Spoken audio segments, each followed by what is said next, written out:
Ate Clang! Sorry ha! Sorry kung nabasag ko yung pagka-love team nyo. Wala sa sila sabi.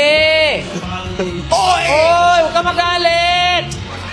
Huwag ka Sorry ha! Sorry kung nabasag yung Hindi nakawala si Dustin Yu at Clarice de Guzman na kasalukuyang nasa bahay ni Kuya sa hirit ng angkabogable na si Vice Ganda sa noontime show Night Showtime.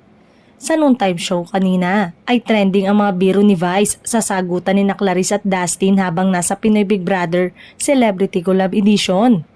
Say ni Vice sa iconic line, "OA, sorry kung nabasag ko ang pagka-love team nyo ha." Kasunod ito ng episode ng PBB na kabilang si Dustin sa mga nominado ngayong linggo na posibleng ma-evict sa bahay ni Kuya kung hindi man manalo sa botohan. Kinaaliwan naman ng mga netizen ang mga hirit na ito ni Vice. Biro pa ng iba, kung sakaling makalabas na si Dustin sa bahay ni Kuya, ay tiyak na magkakaroon ito ng guesting sa It's Showtime.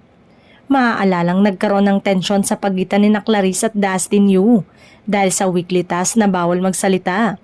Pinayuhan ni Clarice ang mga housemate na umiwas muna sa kanilang comfort people upang maiwasan ang paglabag sa task. Hindi agad na unawaan ni Dustin ang suwestyon ni Clarice na maghiwalay muna sila ni Bianca.